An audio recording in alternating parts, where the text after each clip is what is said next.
October 23rd, 2002, Marina Sokolova left work at 18:10. This was confirmed by two colleagues, the security guard at the entrance and a log entry. She said she was going to look at an apartment in the Novo-Savinovsky district and would be back by 9 o'clock, asking not to call earlier. She never returned home. Calls from 9:30 went unanswered. At midnight, her mother filed a report at the district police station. The officer on duty accepted the paperwork and told her to wait 3 days. Her mother didn't leave. She remained sitting on a wooden bench by the entrance until morning. Marina Sokolova was 23 years old. She worked as an accountant at a small construction firm on Dekabristov Street, rented a room from an elderly landlady in the Sovietsky district, and had been looking for her own place for 3 months. Not because of a conflict, but simply because she wanted her own door, her own key, the freedom to come and go whenever she wanted. It was a familiar story for anyone who, in the early 2000s, was trying to find a decent apartment in Kazan without connections or the money to buy it. She found an ad in the free newspaper, quote, Zero, from Hand to Hand, on October 19th. A one-bedroom apartment in Novo-Savinovsky, 3rd floor, telephone, hot water, unfurnished, 4,000 rubles a month. For Kazan in 2002, that was a good price. Not so cheap as to be alarming, but about 20% below the average for Novo-Savinovsky. Marina called that same day. A calm-voiced woman answered, explaining that the apartment had been renovated, that she lived in another city, and that her niece was showing it around. They agreed to rent it on Wednesday evening. Investigator Rinat Khabibullin took over the case on the 4th day, when it became clear Marina wouldn't show up. He was 38 years old, worked in the investigative department of the Novo-Savinovsky district police department, and before this case, he'd primarily handled thefts and hooliganism. The disappearances of young women were handled by another department, but 2 people there were sick that week, and the case fell to him almost by chance. Khabibullin later said that for the first 2 days, he treated it as a mundane matter. She left with a man, had an argument with her mother, and then simply went silent. The statistics said exactly that. The first real tip-off didn't come from the investigation. Marina's friend, Lena Zaitseva, called the department herself and reported that 3 days before her disappearance, Marina had shown her a newspaper ad she'd cut out and said she'd already arranged to view it. Lena remembered it because she'd tried to talk her out of it. Novo-Savinovsky was far from work, and commuting would have been inconvenient. Marina replied that the price was the deciding factor. Lena kept that portion of the newspaper. She brought it to the department in a bag, as if she already knew it was important.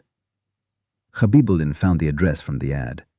Yamasheva Avenue, Building 47, Apartment 18.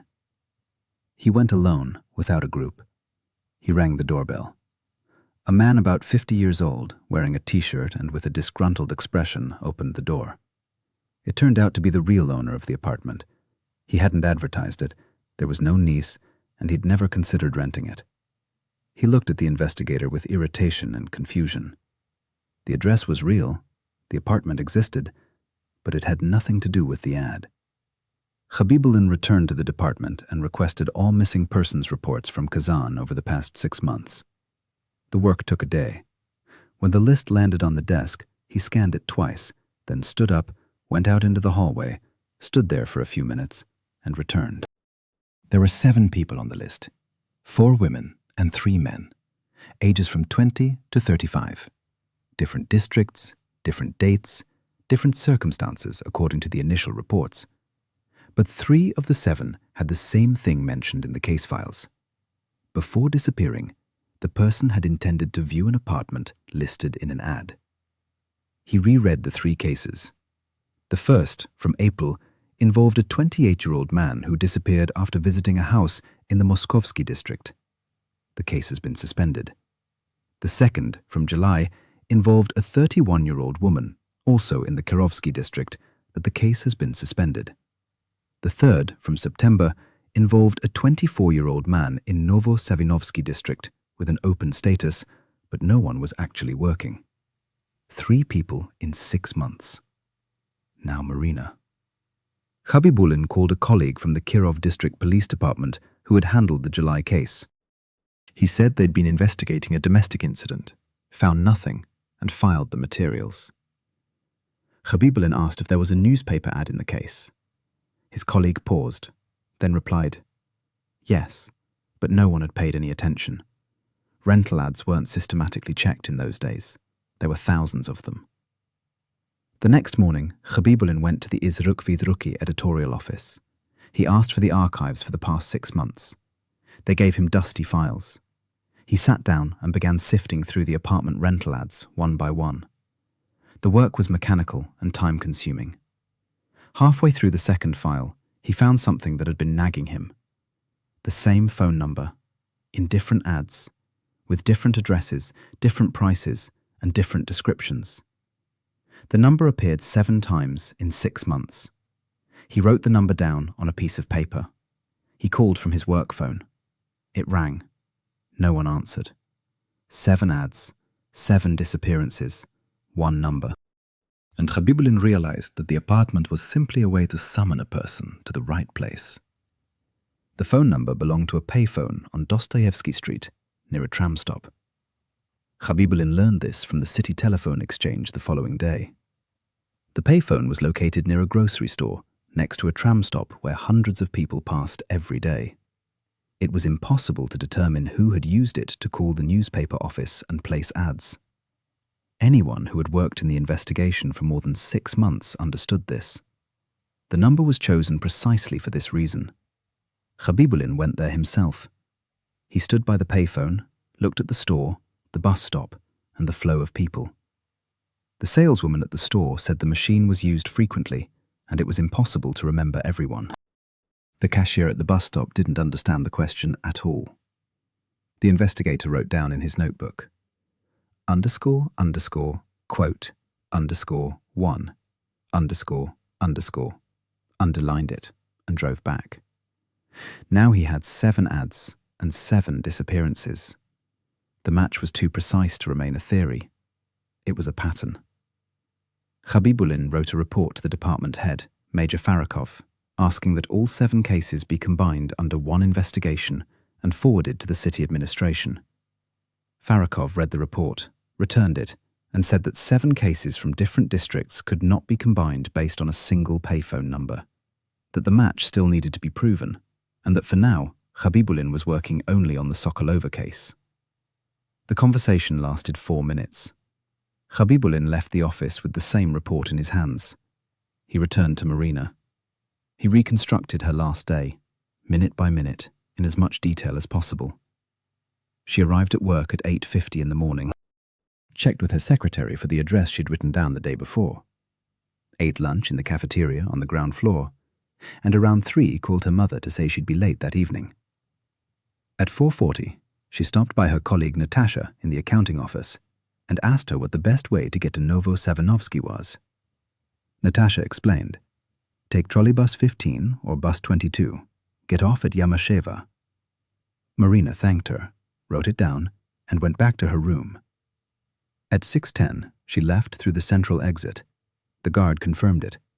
From there, the trail ended. Khabibullin interviewed drivers on trolleybus route 15 on the evening of the 23rd. One driver, an elderly man named Galiev, said that at around 6:30 a.m., a girl knocked on his door and asked if the route went to Yamashevo. He said yes. The description matched Marina's. He was the last person to see her alive and be able to confirm it. The investigator drove the route twice, from the final stop to the stop at Yamasheva Avenue. He timed it. 22 minutes without traffic. If Marina left at 6:10 and took this trolleybus, she should have arrived at her destination around 6:30, give or take a few minutes. Then she walked to apartment number 47. Khabibullin walked this distance, from the stop to the entrance, 7 minutes at a leisurely pace. This means she should have arrived at the real apartment number 18 at around 6:30. Khabibullin interviewed the residents of the building.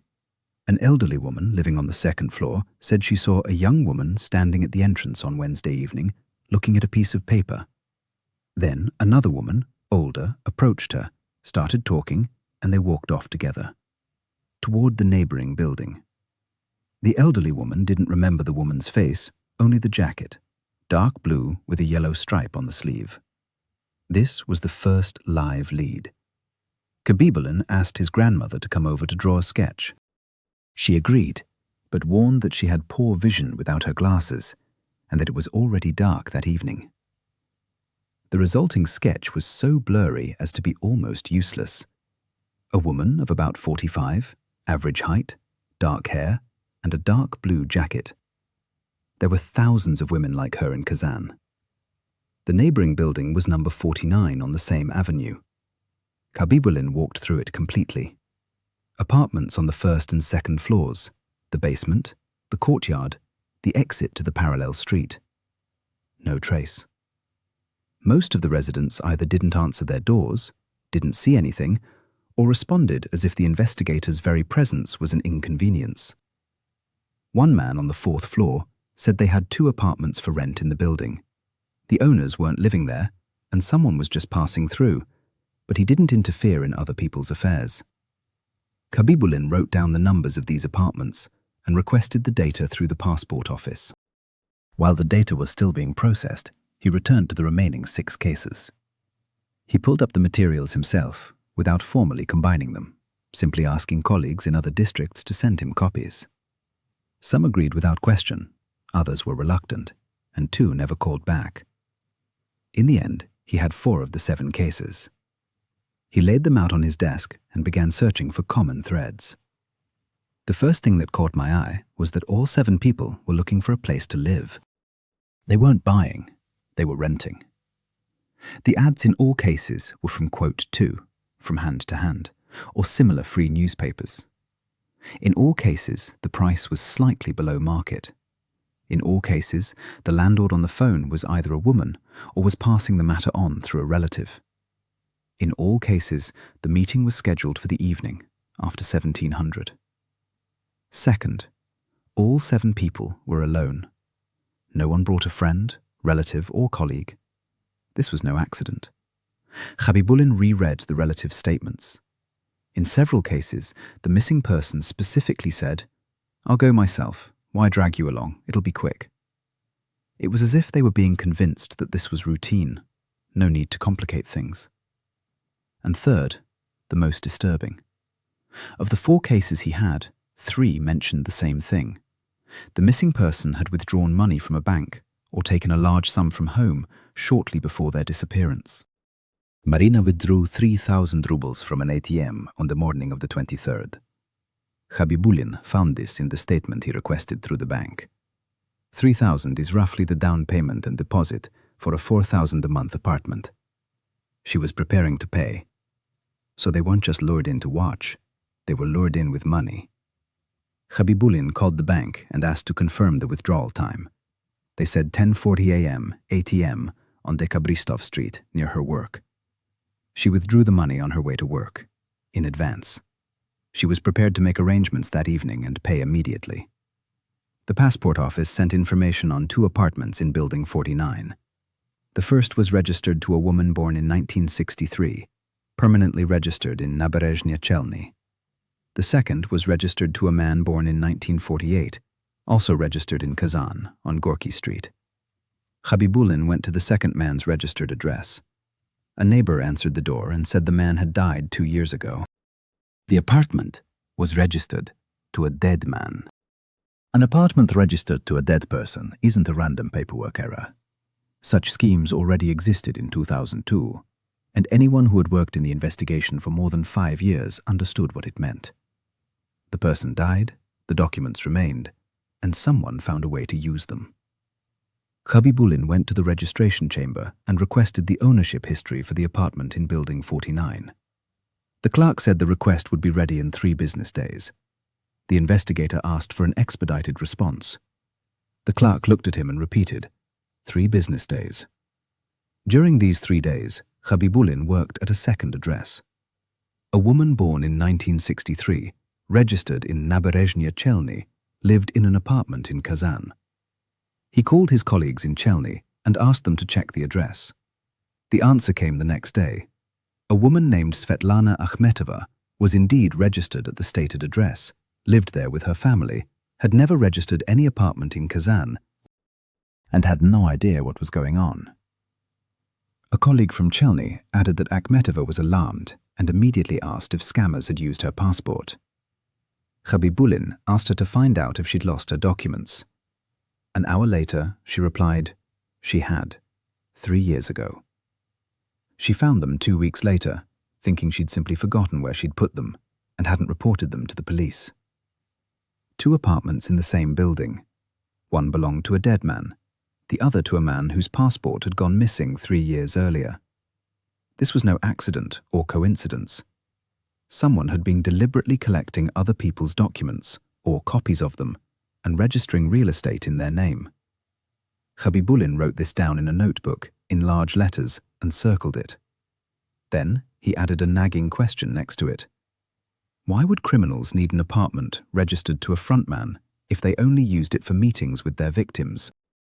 The answer was already beginning to form in his mind, but he hadn't written it down yet. On the 3rd day, he returned to Building 49 and rang both doors. No one answered the door at the first. An elderly woman answered the door at the second door. She identified herself as Zinaida Nikolaevna. She said she'd been renting the room for 6 months, had seen the landlady once when they moved in, and was paying through a neighbour who was handing over the money. The neighbour's name was Ravil, and he lived on the same floor. Khabibullin knocked on Ravil's door. He didn't open right away, holding the door chained and looking wary.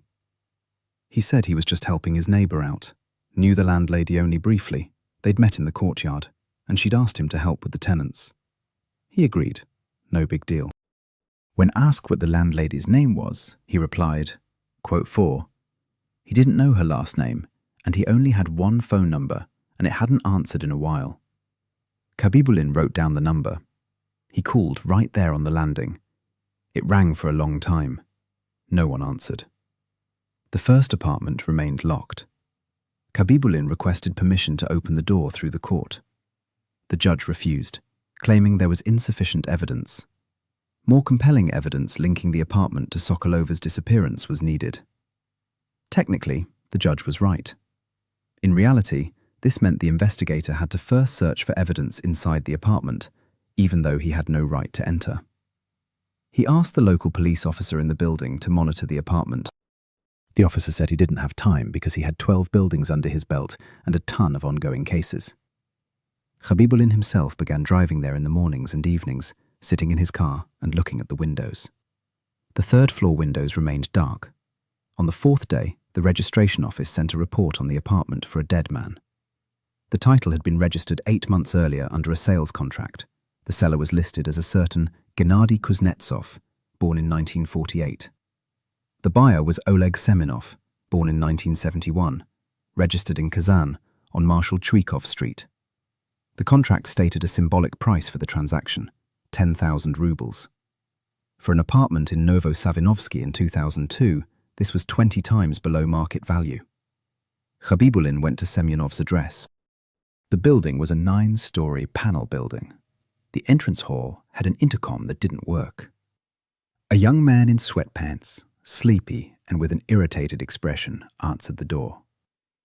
Khabibullin introduced himself and asked if he was Oleg Semyonov. The man said no, that he was renting a room there, didn't know anyone named Semyonov, and had moved in 2 months ago. The landlord was some guy. They had only spoken once, through an ad in the newspaper. Khabibullin felt the muscles in his neck tense. Through a rental ad, same mechanism. He asked the man to describe the owner.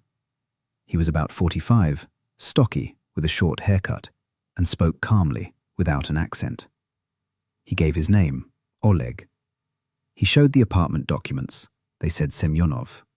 He took cash, came once a month, met at the entrance, and never went up to the apartment. The last time he came was about 3 weeks ago. The investigator returned to the department and ran Semyonov through the databases. Such a person existed. He had been convicted in 1996 for fraud and received a suspended sentence.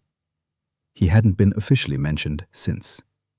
His last registered address was on Marshal Chuikov Street, which was current on paper, but was actually occupied by a tenant.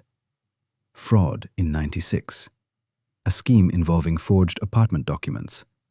Rental ads used as a way to attract victims. Khabibullin looked at these dots and realized they connected. But what exactly happened to people after they came to view them, he didn't yet know. Money, that was clear. But 7 people didn't return home. For 3,000 rubles each, it didn't work as a scheme. Something else was going on in that apartment or nearby. He called the ambulance service and asked for call summaries for houses 47 and 49 over the past 6 months. The dispatcher said such data was only released upon official request. The request was sent. The reply came 2 days later. Nothing special at house 47, 3 calls for standard reasons. At house 49, not a single call in 6 months. Not a single one. In the building where people lived, not a single ambulance was called in 6 months. This was statistically odd, but technically it meant nothing. But it told a different story. Khabibullin requested garbage collection and utility bill data for an apartment on the 3rd floor of building number 49. Payments were made regularly, every month, every day. This meant someone was monitoring the apartment, ensuring it didn't end up in debt or attract the attention of the management company. It wasn't abandoned. It was under control. On the 6th day of his window surveillance, Khabibullin was sitting in his car around 10 o'clock in the evening and was about to leave when a light appeared for a few seconds in a 3rd floor window. It wasn't a lamp, just a flash of light, like a flashlight. Then darkness. Khabibullin wrote down the time in his notebook, started the car, and went to get a search warrant. This time, he had more to go on. Forged documents for the apartment, links to fraud, Sokolova's disappearance, and movement inside the vacant premises. The judge accepted the materials and said he would review them the following morning. Khabibullin couldn't sleep that night. He thought about the flashlight he'd seen in the apartment, and about how, if anyone had been there, they might be gone by morning. And with them, everything that connected this apartment to Marina Sokolova and the 6 other people who'd gone to see the place once and never returned. The judge signed the search warrant at 9:40 a.m. Khabibullin took the paper, called the duty station, and asked for 2 officers to accompany him. They assigned one, a young Sergeant Kamalov, who didn't say a word the entire time. They arrived at Building 49 at 10:30 p.m. Khabibullin went up to the 3rd floor and rang the doorbell. Silence. He rang again and waited. He pulled out the warrant and nodded to Kamalov. The sergeant called a locksmith from the management company, who arrived 20 minutes later with a disgruntled expression, picked the lock in 3 minutes, and left immediately without looking back. The apartment was empty. Not just uninhabited, scrubbed clean. Bare walls, a clean floor, no furniture, no belongings, no trash. The bathroom smelled of bleach, not faintly, but enough to make his throat itch. Khabibullin walked slowly through the rooms, not touching anything with his hands. In the main room, 2 wooden pallets stood against the wall. Nothing else. In the kitchen, there were empty hooks above the sink and a piece of rope taped to the wall with no apparent purpose. In the hallway, Khabibullin noticed faint wheel tracks on the floor, resembling those of a cart or stroller with narrow wheels. The tracks led from the front door into the main room and back.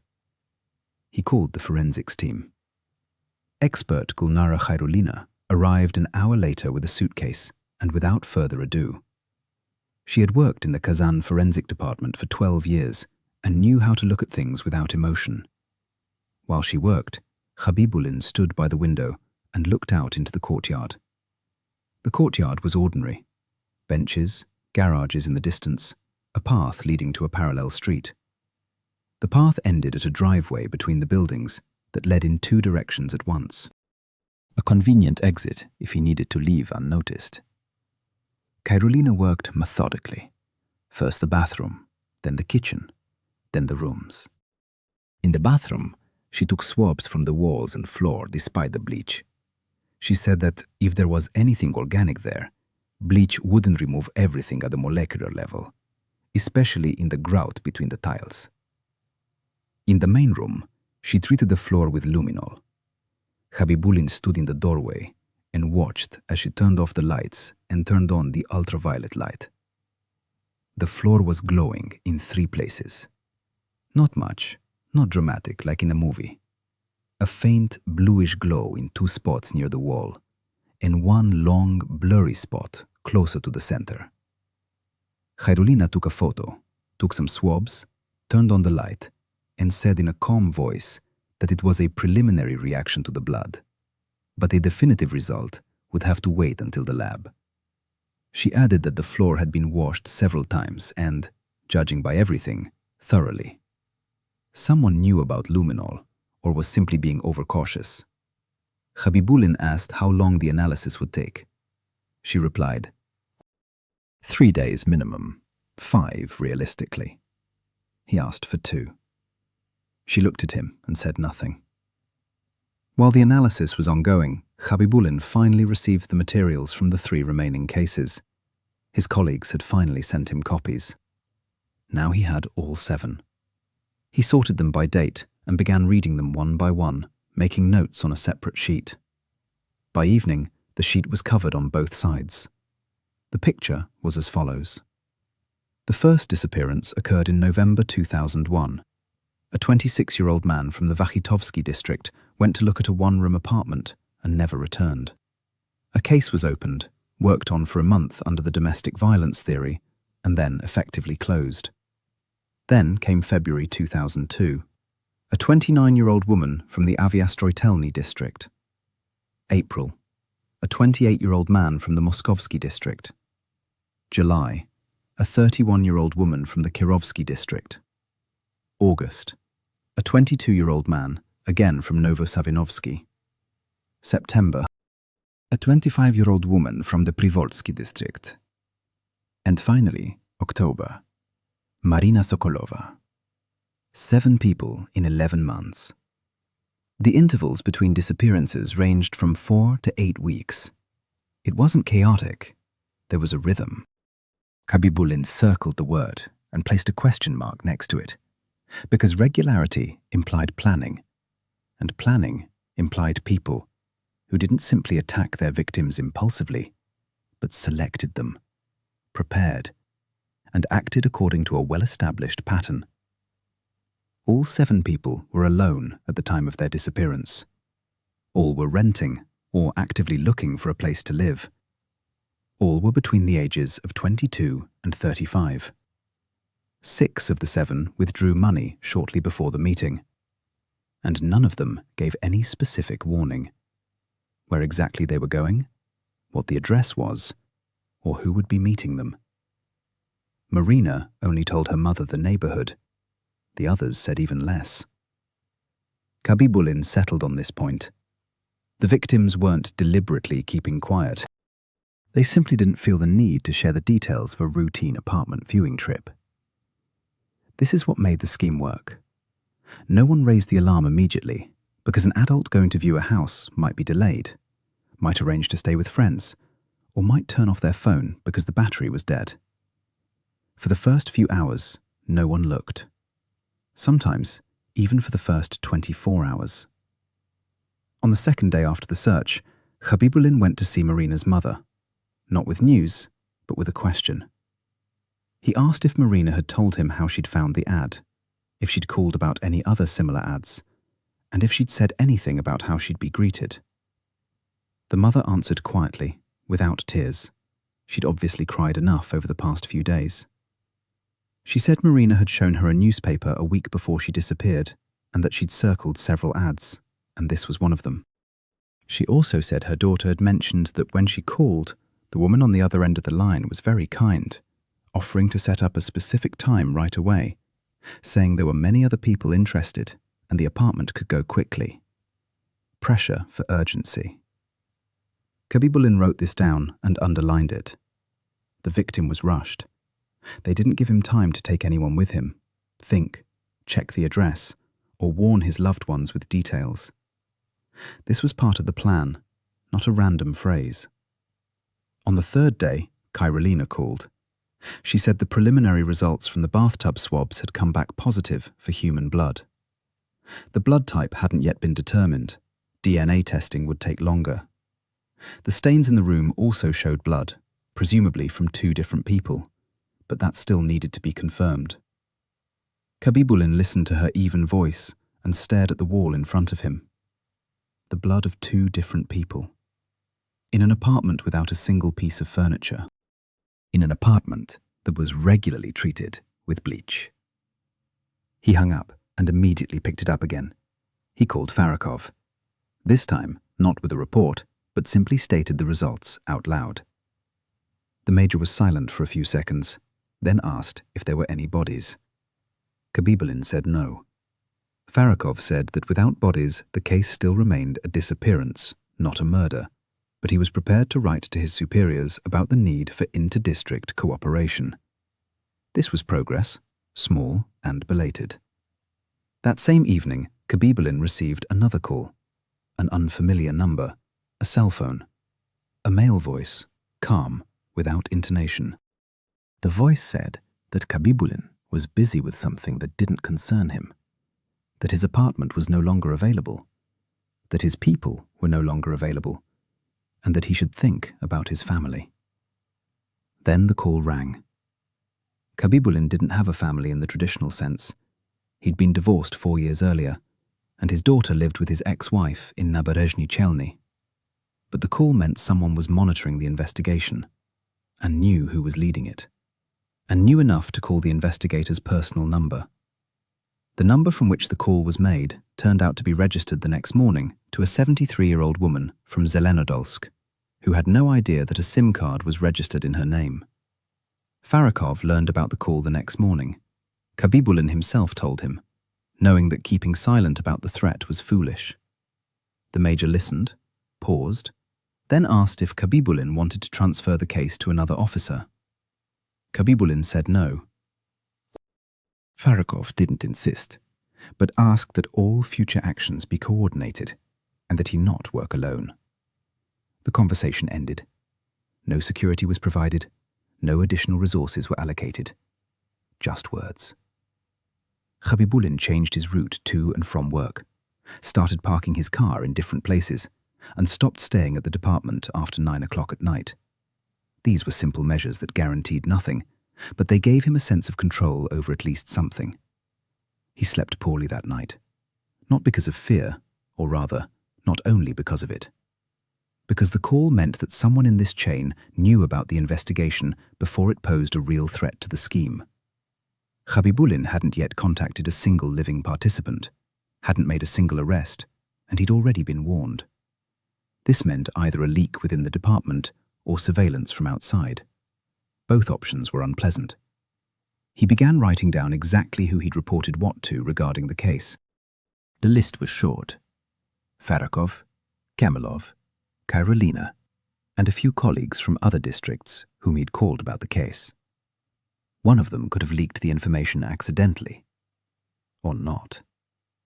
Khabibullin looked at this list and realized he didn't know how to check his own colleagues for leaks, and had neither the authority nor the tools to do so. He focused on what he could control. Semyonov. Fraud in 1996. Suspended sentence. Apartment in Building 49 in his name. Actual residence unknown. Khabibullin requested the full criminal case from 1996. The file arrived 2 days later in a tattered file. Oleg Viktorovich Semyonov, born in 1971, convicted of fraud. The scheme was simple. He sold fictitious cars through classified ads, took an advance payment, and disappeared. 3 victims, total damages amounting to approximately 8 million in old rubles. Suspended sentence, 3-year probationary period. The defense attorney in the trial is a certain Viktor Zaripov of the Kazan Bar Association. Khabibullin read it twice. The ad scheme. Even back then, in 1996, Semyonov didn't invent a new method, he perfected an old one. Zaripov was still working at the same law firm. Khabibullin arrived unannounced. The lawyer was about 50, neatly dressed, wearing a nice jacket, and had a wary, but not frightened look. He said he barely remembered the 1996 case. He'd had many such clients. When asked if he'd kept in touch with Semyonov after the trial, he answered no. Too quickly, Khabibullin thought. When asked if he knew where Semyonov was now, he also replied no. Then he added that if the investigator had any official questions, he should send them in writing. Khabibullin thanked him and left. The conversation was brief and almost pointless, except for one moment. When the investigator mentioned Semyonov's name, the lawyer's eyes tensed for a split second before his expression became neutral. It could mean nothing. It could mean a lot. Meanwhile, the final results from the lab arrived. Karolina called directly, without preamble. The blood in the bathroom and the blood on the floor in the room belonged to different people. The blood types were different.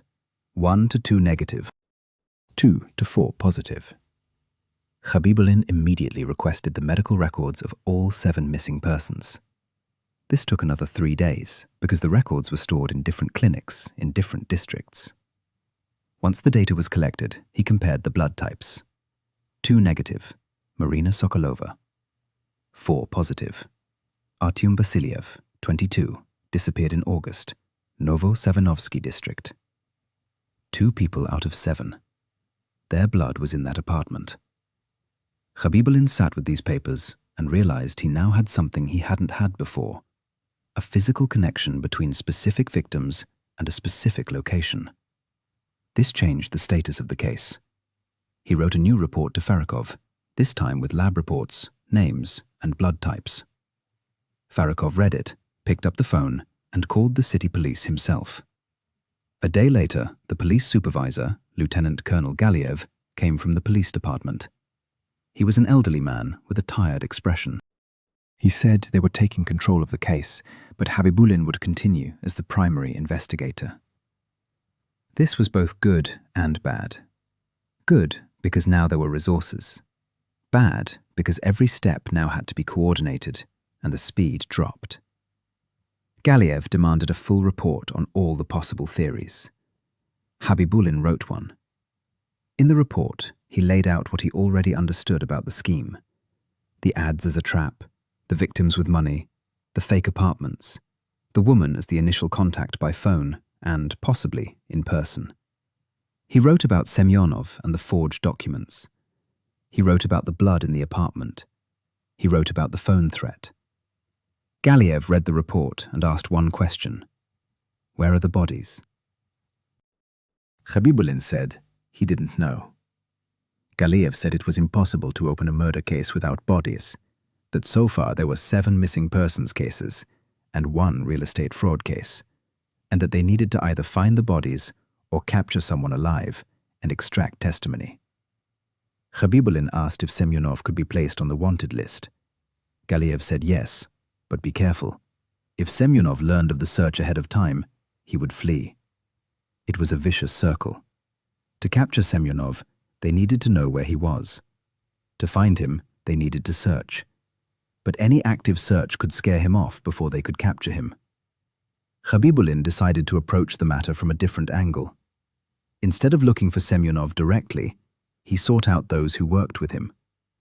A scheme with 7 victims in 11 months couldn't have been the work of a single person.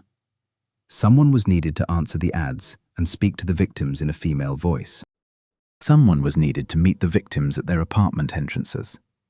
The grandmother from number 47 specifically described a woman. Someone was needed to monitor the apartments, pay the utilities, and sanitize the premises after each incident. At least 2 people, more likely 3 or 4. Khabibullin returned to Ravil, his neighbor from building number 49, who was handing over rent money to an elderly resident. He arrived unannounced, early in the morning. Ravil opened the door, saw the investigator, and tried to close it.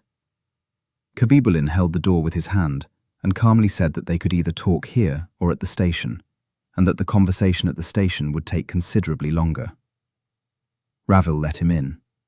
He spoke nervously, in short sentences, looking away. He'd known the apartment owner, whom he called Larissa, for about a year and a half. They'd actually met in the courtyard. She'd asked him to help with the tenants, and he'd agreed for a small percentage of the rent. He'd handed Larissa the rent personally, and they'd meet once a month near the Gorky metro station. Larissa always came alone, without a car. She was about 45, had dark hair, spoke softly, and dressed neatly.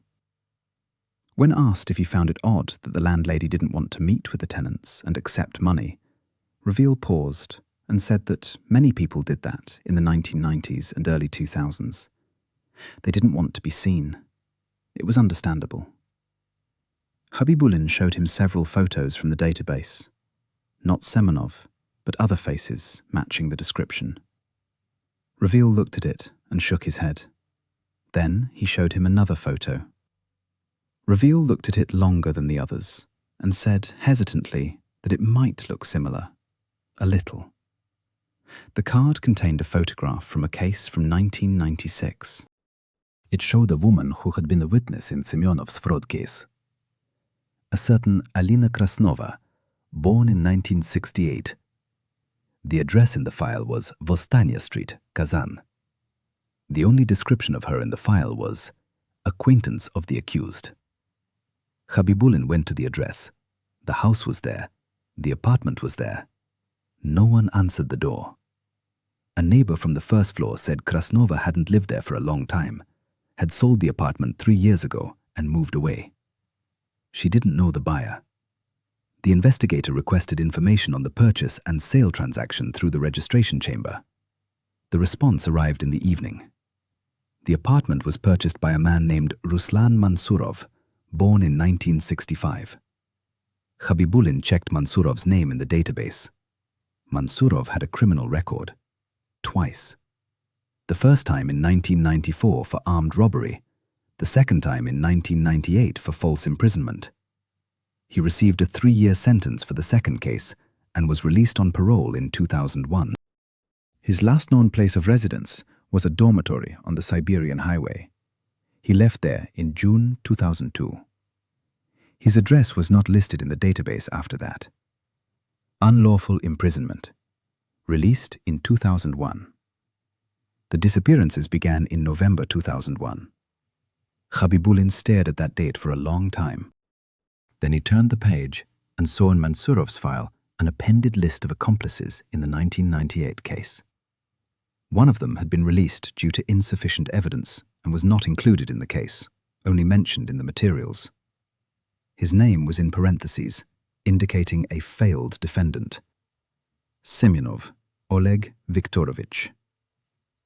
Semyonov and Mansurov had known each other since at least 1998. This was no longer a casual connection through mutual acquaintances or the same neighborhood. They were involved in the same criminal case. One was in prison, the other had escaped due to insufficient evidence. Khabibullin requested the full case file from 1998 from the City Court archives. A response arrived 4 days later. The file was archived, release possible upon formal request. And the turnaround time was 10 business days. 10 business days. Khabibullin wrote a request that same day and went to the archives in person to deliver it. The employee accepted the document without comment. While the case was being processed from the archives, he worked with what he had. Alina Krasnova, born in 1968, a witness in the 1996 case, an acquaintance of Semyonov's. She had sold her apartment 3 years ago and disappeared from view. Ravil tenuously identified her as possibly Larissa, the woman who collected the rent money. This wasn't enough for any official action, but it was enough to dig deeper. Khabibullin found Krasnova's passport information in the database and requested information on all real estate properties ever registered in her name. The registration chamber responded within 3 days. In addition to the sold apartment on Vostania Street, Krasnova also owned another apartment, Apartment 31, Akademika Gubkina Street, Building 12, Moskovsky District. It had been registered 2 years earlier. It was still valid. Moskovsky District, April 2002. A 28-year-old man disappeared after visiting an apartment in the Moskovsky district. Khabibullin didn't go there immediately. He forced himself to stop and think. The last time, the apartment in building number 49 had been empty and cleaned by the time of the search. Someone either knew about the upcoming search or simply regularly cleaned the premises. If he went to Gubkina Street the same way as last time, the result would be the same: an empty apartment with the smell of bleach. It was necessary to establish surveillance first. He reported to Galiev. The lieutenant colonel listened, approved the surveillance, but said he wouldn't be able to allocate personnel for at least 2 days. All the operatives were busy with another task. 2 days. Khabibullin agreed, and at least asked that Gubkin's address not be included in any official documents until the surveillance began. Galiev said he understood. The next day, Khabibullin himself came to the Moskovsky district and simply looked at the house from the outside. It was a typical 5-story Khrushchev-era building, with an open courtyard and entryways without intercoms. The windows were in apartment number 31, the 3rd floor, the last entryway. The curtains were drawn, but not completely. Light filtered through a gap between the curtains. During the day, during work hours, the apartment was lit. He didn't come in. He left. The next morning, without waiting 2 days, Galiev called himself. His voice was different, harsher than usual.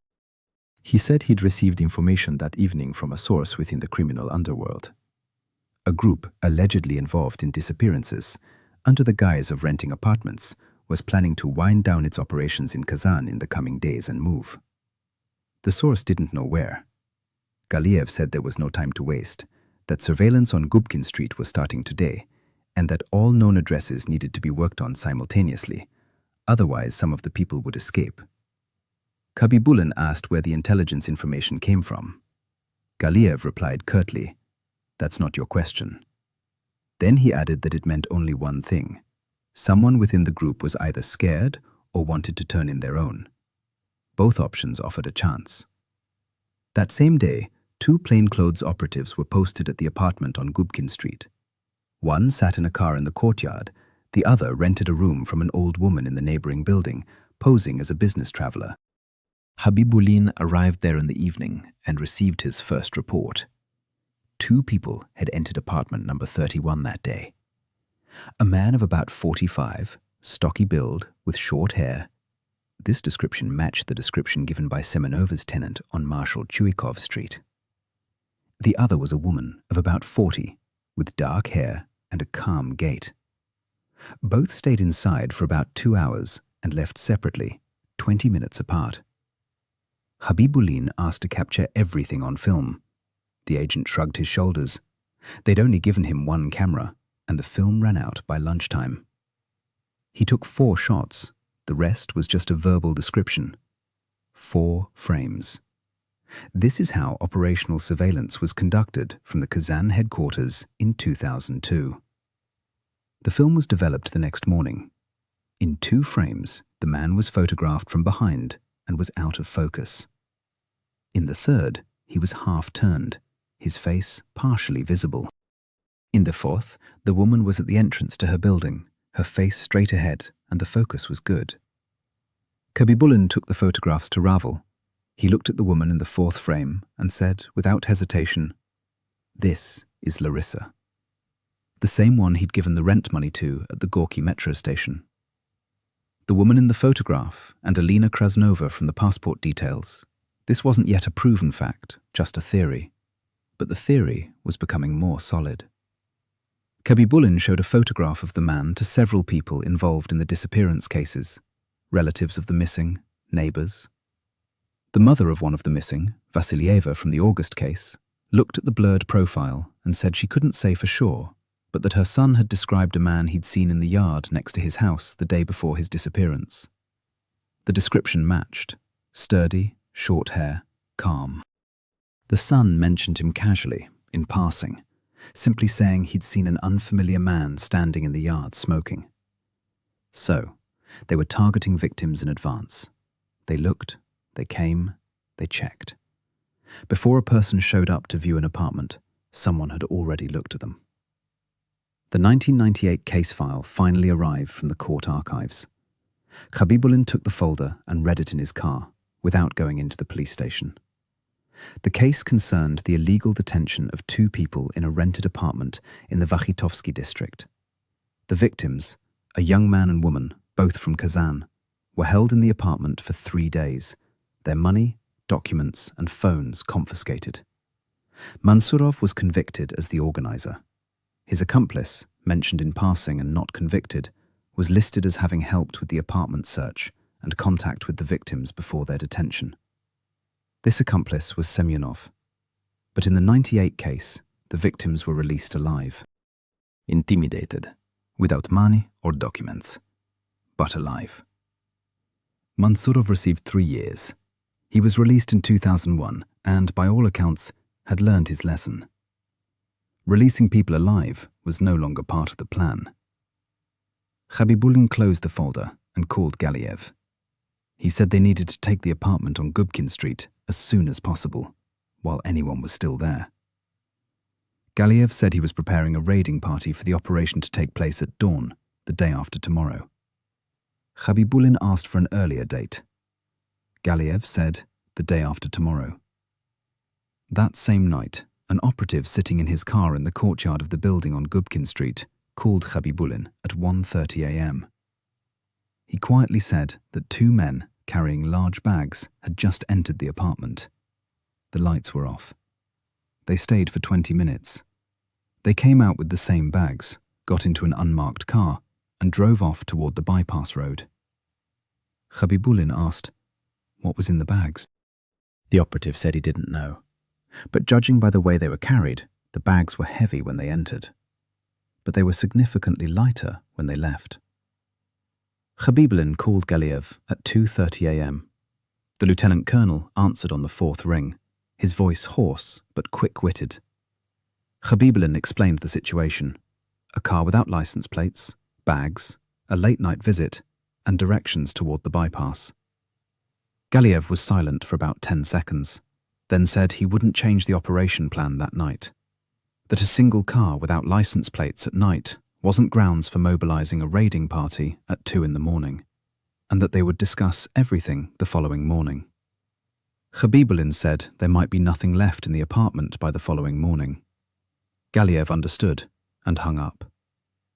Khabibullin got dressed, got in the car, and drove to the house on Gubkin Street himself. He stood in the courtyard next to the operative. They sat there in silence until dawn. The power went out in apartment number 31.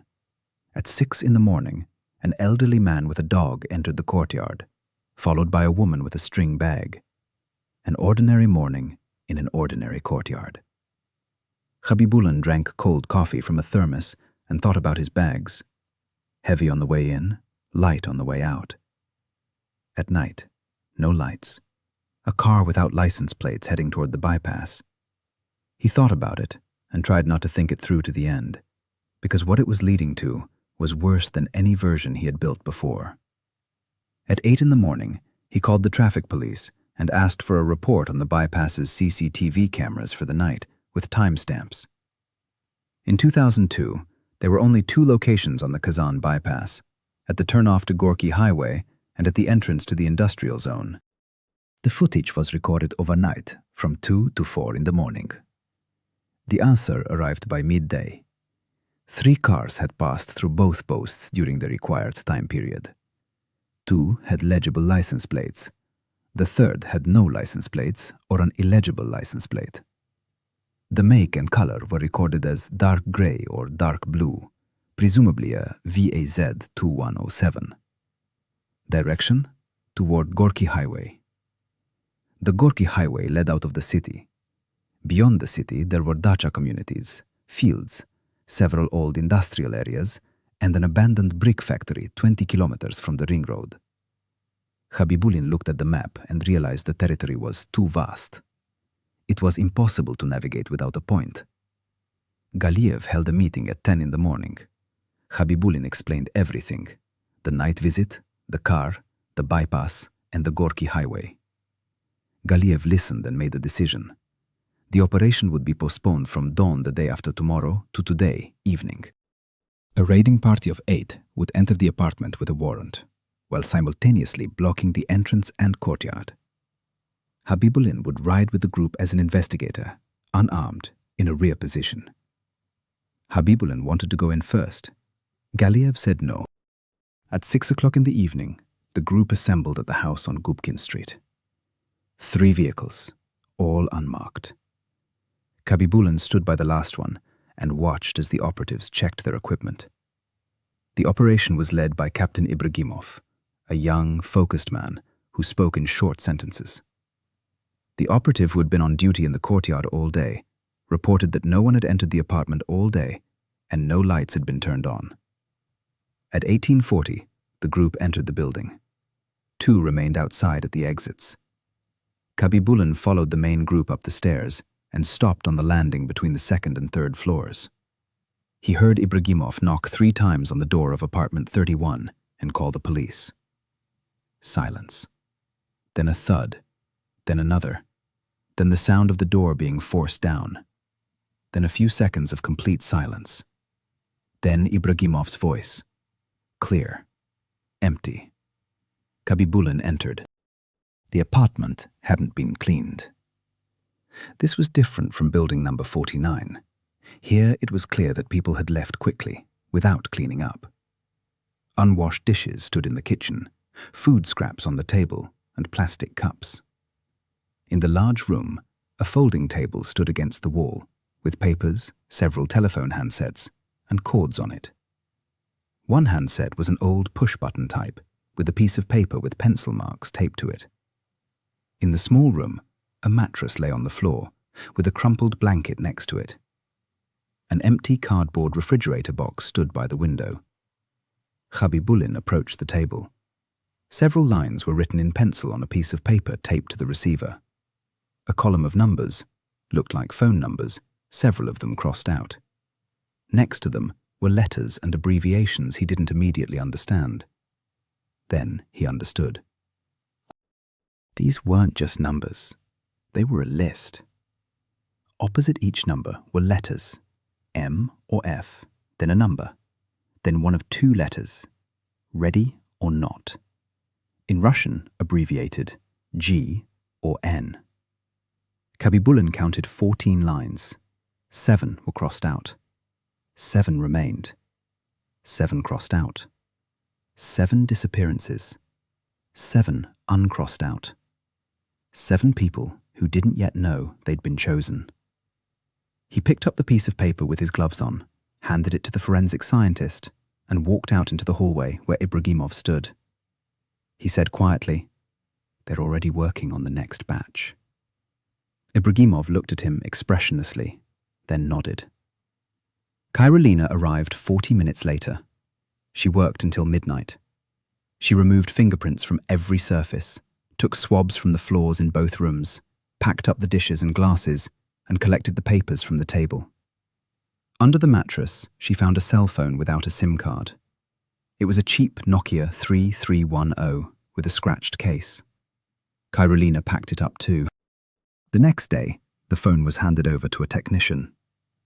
He downloaded the most recently dialed numbers from its memory. 3 numbers, all from Kazan, all registered to individuals. Khabibullin ran them through the database. The first was a 61-year-old woman living on Gorkovskoye Highway at kilometer 52. The second was a 48-year-old man with an address in Kazan on Sibirsky Tract Street. The third number was registered to a person Khabibullin already knew, Ruslan Mansurov. A woman at the 52nd kilometer of the Gorky Highway. The night car also went that way. Khabibullin called Galiev immediately. He said the 52nd kilometer needed to be checked, but carefully. No big move, just a reconnaissance mission first. He assigned Operative Timurov, an experienced, calm man. Timurov left the next day, disguised as a lost driver with a broken-down vehicle. He returned 3 hours later. He reported the following. The house is located on the outskirts of the village, separate from the others. It's surrounded by a fence, with metal gates, closed. There's a dog in the yard. There are several buildings on the property, including a large shed or workshop. Smoke was coming out of the chimney. The car in the yard is a dark blue Lada 7. Dark blue 7. Bypass at night. Bags. Khabibullin asked Timurov to describe the buildings in more detail. He said the barn was large, brick, and had a padlock on the outside. There were no windows. No windows. The lock is on the outside. Khabibullin wrote this down and paused over the piece of paper. Because a lock on the outside of a windowless brick shed meant one of two things. Either they were storing something there that needed to be locked away from outsiders, or they were holding someone there who wasn't supposed to leave on their own. Galiev scheduled a mission for the next morning, a team of 10 people, an official search warrant, plus an investigator and an expert. Khabibullin barely slept that night. He thought about the 7 uncrossed lines on the list and whether they had made it before the scheme started up again. And he thought about something else. If they found anyone alive in that barn, that would be one outcome. If they found no one alive, another. If they found nothing, that would mean they were too late again. That morning, an hour before leaving, Timurov called him. He said that during the night, at his request, the local police officer had quietly checked with the neighbors to find out who lived in the house on the outskirts. The neighbors said it was an elderly woman. People came over occasionally, used to live quietly, but in the last 6 months, cars had been showing up more often. And one more thing. A few weeks ago, a neighbor who was mowing the grass along the fence heard a sound coming from behind the fence. Not a voice, not a scream, just a sound, like someone hitting metal from the inside. From the inside. The group set out at 6 in the morning. 2 UAZs and Khabibullin's car. Galiev rode in the lead UAZ. Ibragimov commanded the assault team. Khabibullin sat in the back of his car, looking out over the road. The Gorky highway was grey and empty in November, the fields on either side bare, the sky low. At kilometre 52, they encountered a turn-off onto a dirt road, then a village of 20 houses, then another kilometre along a potholed road to an isolated plot. The gate was closed. A dog could be heard barking from behind the fence. Ibragimov ordered 2 officers to walk around the perimeter of the property and block the exit at the rear, if there was one. Then he knocked on the gate with the handle. Silence. Only the dog. He knocked again, louder, and called the police. A minute later, footsteps were heard outside the gate. An elderly woman of about 65 opened the door. She was short, wearing a headscarf and an old coat. She looked calm, almost without surprise, as if she'd been waiting. Galiev presented his warrant. The woman took the paper, held it as if she hadn't read it, then handed it back and stepped aside, letting the group pass. She didn't resist. She didn't scream. She didn't ask questions. This calm was worse than any aggression. The group spread out across the area. A house, a barn, a small building by the fence resembling a bathhouse. Khabibullin went to the barn. The padlock was locked, a massive Soviet one. One of the operatives brought a tool, and they cut the shackle in half a minute. Khabibullin pulled the door open. The shed was divided into 2 parts by a wooden partition with a door.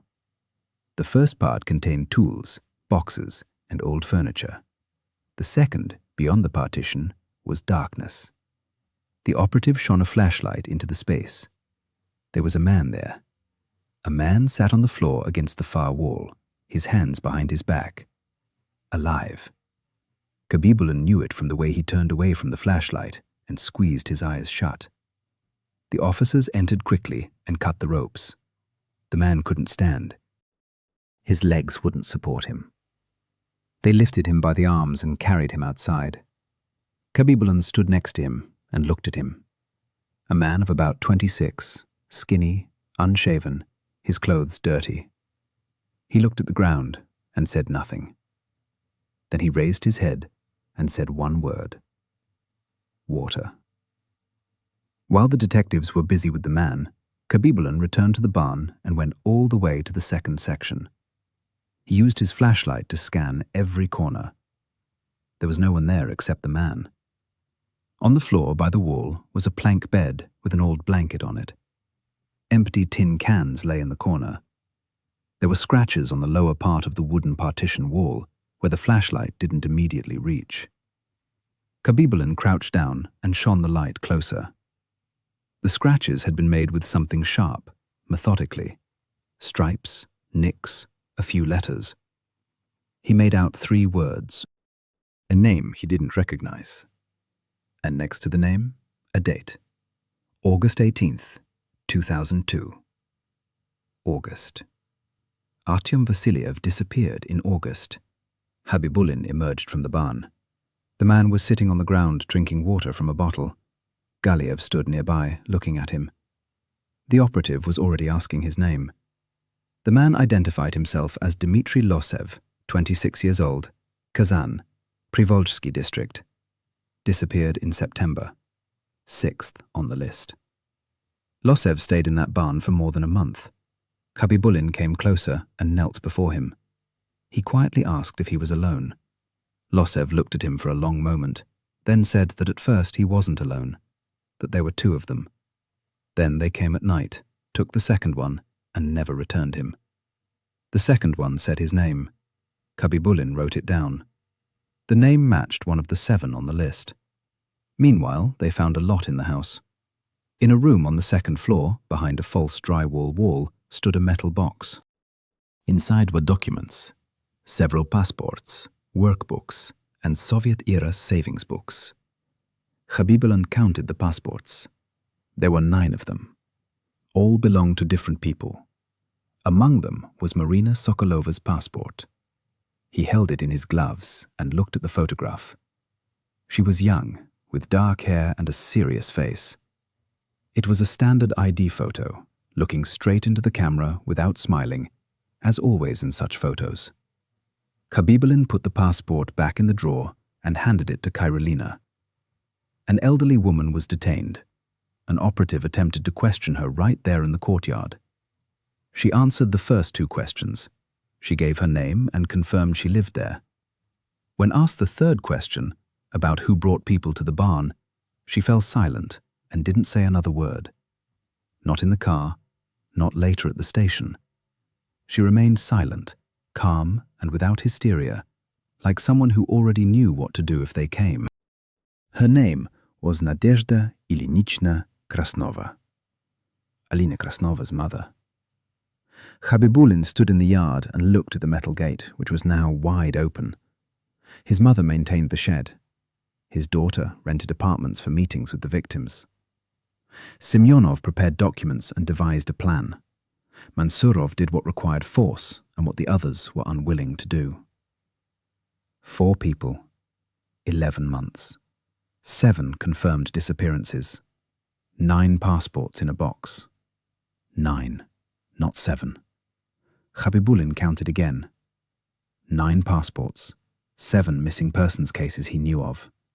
2 passports belonged to people who weren't on any of his lists. Either their relatives hadn't filed reports, or the reports had gotten lost somewhere, or no one had ever looked for them. Losev was alive. The only remaining question was about the other man who had been taken from the barn that night. That left Semyonov, Alina Krasnova, and Mansurov, who were not in the house. Mansurov knew they were coming. The only question was how long he'd known it, and how far he'd traveled that night, when the dark blue 7-seater pulled out onto Gorkovskoye highway with the bags and disappeared into the darkness beyond the city. Losev was taken to the hospital at 8 in the morning. The doctor on site reported dehydration, exhaustion, evidence of beatings of varying degrees of severity, and 1 rib broken and improperly healed. At the hospital, he was placed in a private room, with an operative stationed at the door. Khabibullin arrived there at noon, when doctors cleared him to speak.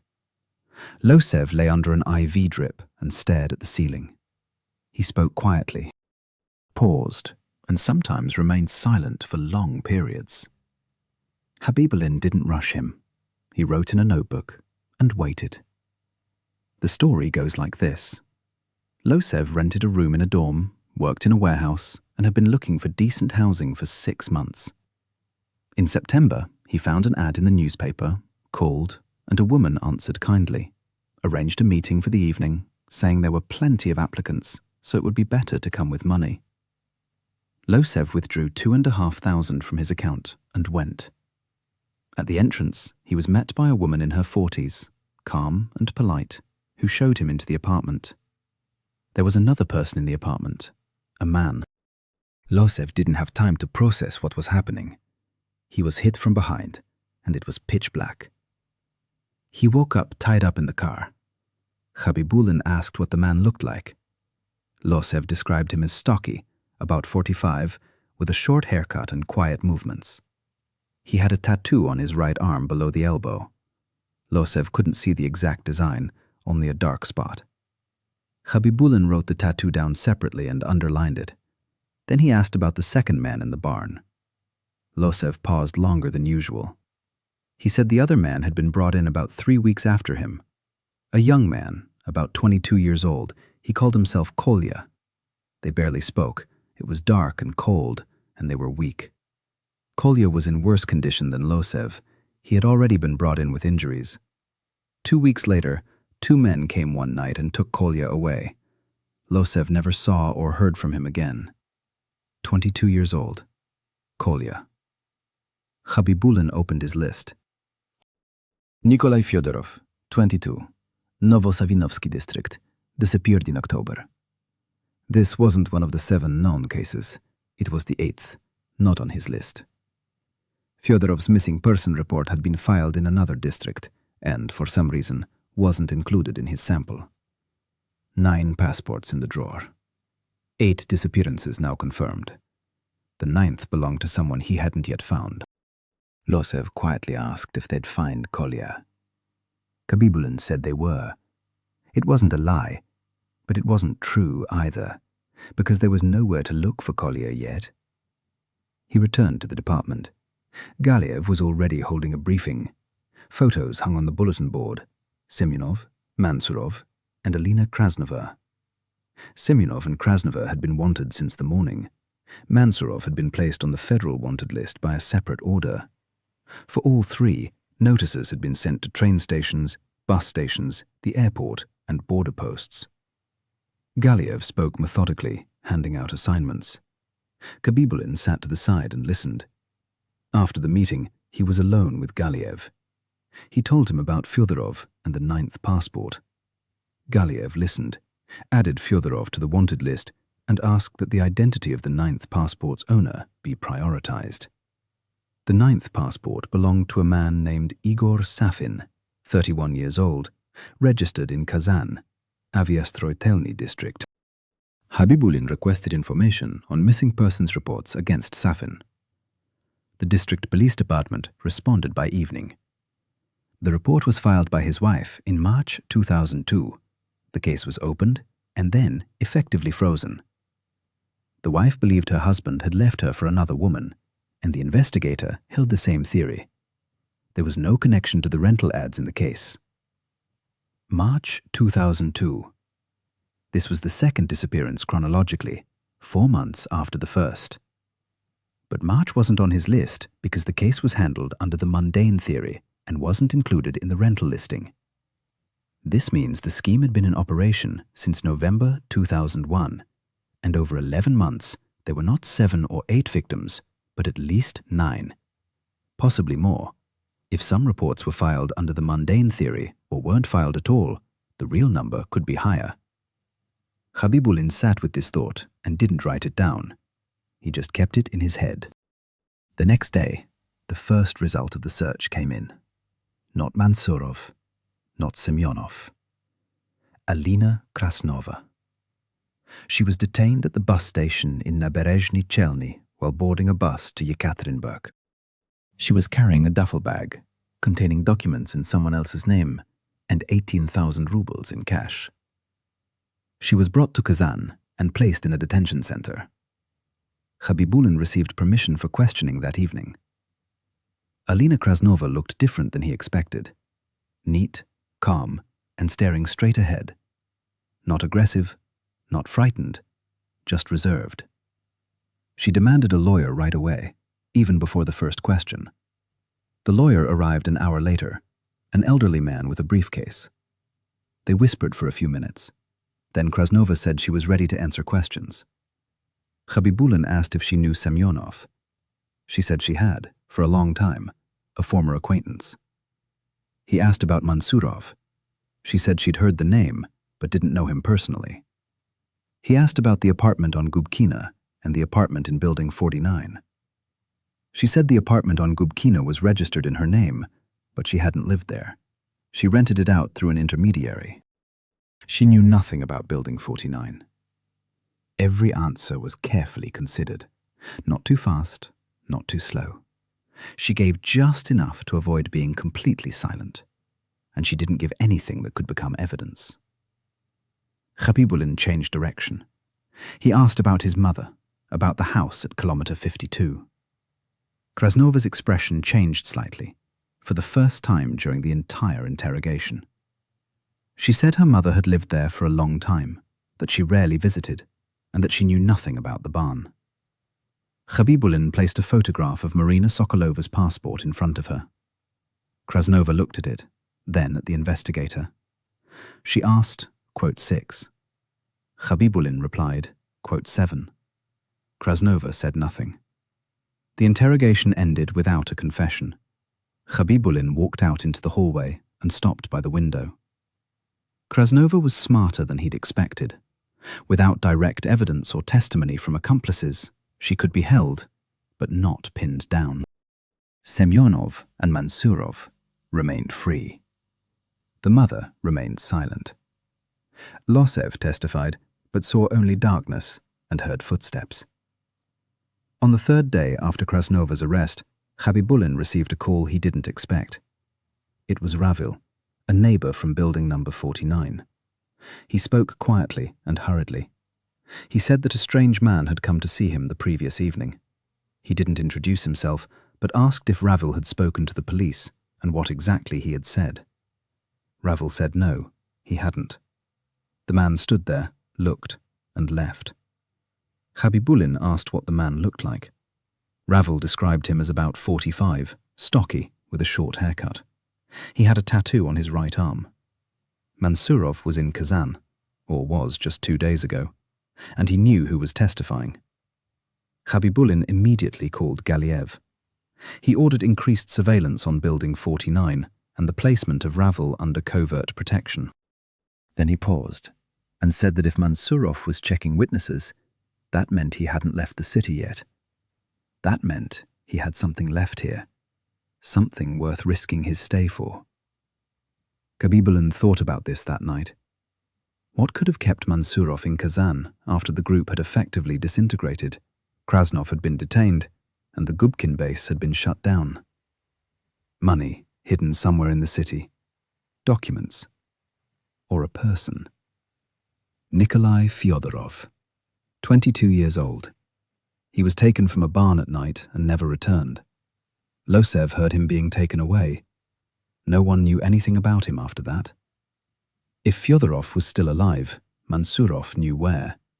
And while Mansurov was free, Fyodorov remained where he was being held.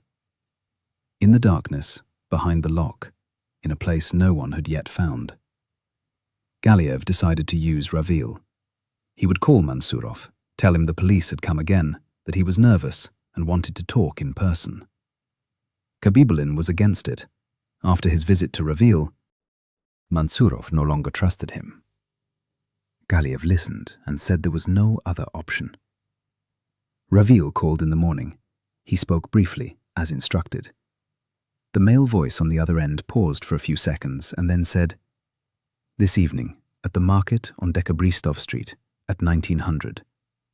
He hung up. Galiev posted 6 plainclothes men, 2 in cars, and Ibragimov with a group 100 meters away. Khabibullin sat in a car on a parallel street, listening on the radio. At 1902, an operative reported, a target had appeared from the parking lot, single, strong, with short hair. Mansurov didn't reach Ravil. He stopped about 30 meters away, stood there, watching. Then he turned and walked back at a brisk pace. Ibragimov gave the command. Mansurov ran between the cars, pushed one operative aside, and elbowed the second in the face. They grabbed him at the parking lot exit and laid him down on the asphalt. Khabibullin came over and sat down next to her. He looked at her right arm. Below the elbow was a tattoo, an anchor with a chain, faded and old. Just what Losev had described. Mansurov remained silent during interrogation. Professionally, without malice, he simply looked past and didn't react to a single name. Khabibullin understood there was nothing to break him with. There were no bodies, no direct evidence of murder, only circumstantial evidence. But Fyodorov remained. If he was still alive, time was working against him. Khabibullin requested all real estate properties ever connected to Mansurov and his relatives. It took 2 days for a response. The registration chamber's database listed a garage in a cooperative on the outskirts of the Aviastroitelny district, registered to Mansurov's father, who died in 1999. The property had not been re-registered. The address? Technicheskaya Street, a residential area behind the old aircraft factory, accessed from the Sibirsky tract, the same area where the car was abandoned. Galiev said, "We're leaving now." The garage cooperative was a row of long concrete bays, most with knocked-out doors. Garage number 47 had a metal door with an old lock, but the lock was new. They cut it off quickly. Inside, it was dark and empty, an old workbench and rusty tools. Khabibullin was already turning away when the beam of his flashlight caught a metal ring in the floor in the far corner. An inspection pit. Ibragimov lifted the lid. Khabibullin shone the light down. A man lay at the bottom of the pit. Alive, he reacted to the light and covered his face with his hand. They quickly lifted him. Young, extremely thin, his face scarred by old and fresh blows. Nikolai Fyodorov, 22 years old. On the way to the hospital, he managed to say, he thought they'd forgotten him. Not executed, just abandoned. Mansurov was captured, the scheme collapsed, and no one remembered Fyodorov. Semyonov was detained in Samara 9 days later, with documents in a false name. During his third interrogation, Khabibullin placed photographs of Losev and Fyodorov from the hospital in front of him. Semyonov looked at the pictures longer than necessary, averted his eyes, and asked for a lawyer in a different voice. 2 days later, he began to speak. The scheme began as a scam. Lure in someone with money, take them, intimidate them, and then let them go. That's how it was in '98. When Mansurov was released in 2001, he proposed a new version. Don't let them go. Those released would go to the police. Semyonov said he initially refused. Then he agreed. He spoke about it evenly, as if it were a business decision. Money was taken from everyone. Passports were used to register apartments. Mansurov handled the physical aspects. Alina Krasnova answered the phones and greeted the victims. A female voice, a female face, no threat. The mother held the main position. Semyonov handled the paperwork and the ads. Semyonov himself identified the bodies. 3 locations: a forest belt along the Gorky Highway, an abandoned garden plot in the Zelenodolsk district, and the basement of a demolished house in an industrial zone. Investigative teams arrived simultaneously and found 6. Marina Sokolova was among them. The 7th body was found later, based on Semyonov's revised testimony. Marina's mother arrived alone at the identification parade, refusing the assistance of a psychologist. She stood by the glass, watched, and nodded. Khabibullin stood nearby, silent, because there was nothing to say. Nadyezhda Ilyinichna Krasnova didn't utter a word during interrogation. She was sentenced based on the totality of the evidence and received 12 years. Alina Krasnova gave a partial confession, attempting to portray her role as minor. She received 14 years. Semyonov and Mansurov received life sentences. Losev was released from the hospital 3 weeks later. He testified calmly in court. looking at the defendants with an expressionless expression. After the verdict, he left Kazan. Fyodorov spent 2 months in the hospital. He was the only one of those who went to look at the apartment through the ad and survived. Not because the scheme had gone awry, because Mansurov was arrested before he could return. Khabibullin closed his last case in February 2003 and submitted his resignation that same day. Farakov signed it without question. Khabibullin left the investigation, found work as a lawyer, and never gave interviews. A journalist once reached him and asked for a comment. Khabibullin said he had no comment and closed the door. Rental ads continued to appear. People called, made arrangements, went to view properties in the evening after work, and only told their families the area. Most returned home. Most.